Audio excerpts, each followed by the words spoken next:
All right, so here's the first really evil one that we've seen in any of the files in terms of what's about to happen.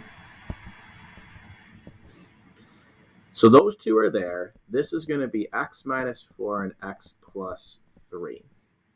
So my LCD, now if I don't do this the right way, I'm going to end up with a very confusing looking thing. So I have an x plus 3, and then I have a 4 minus x. All right, and then I have an x minus 4, which I don't have.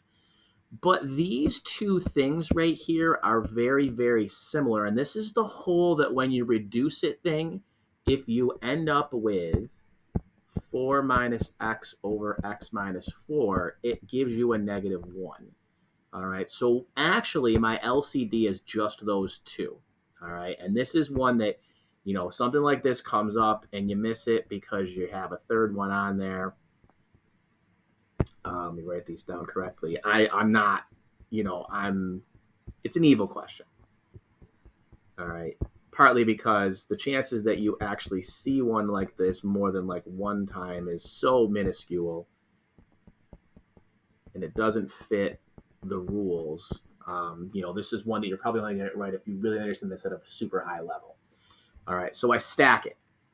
I eliminate what's there.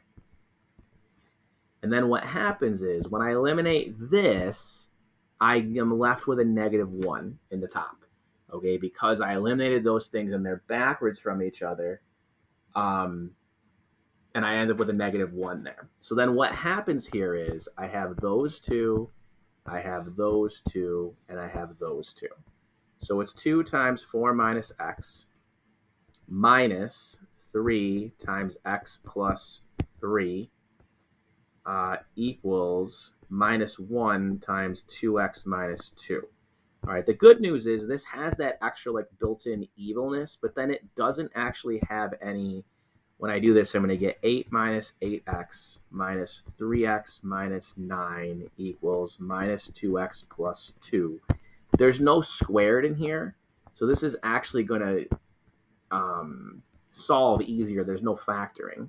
So this is going to be minus 11x minus 1 equals negative 2x plus 2.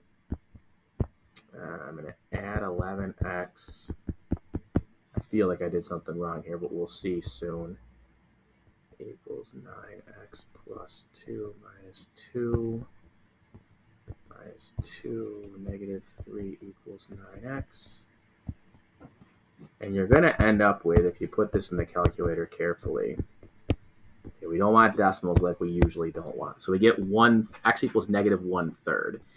And I'm going to scan this, but I'm pretty positive I didn't make any mistakes here. But let me double check this before I close this video out here and say that this is all right. All right, so my LCD makes sense. I have that and that, that and that, negative 1 there. Okay. Yeah, everything looks fine. I don't see any. All right, so everything looks good. So I get a negative 1/3. If you plug that in here, it's not going to give you 0 and anything. I'm not going to put it in the calculator. I'm just going to tell you that it's not. If you don't believe me, put it in the calculator.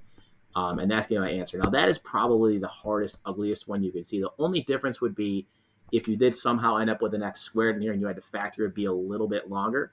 All right. The good news is that this is not going to happen very often. The key is, again, this is probably the one trick that gets dropped into any of this rational expression, rational equation stuff, is that little piece of information right there that you if you have a minus between them, you reduce them and get a negative 1 when you reduce them.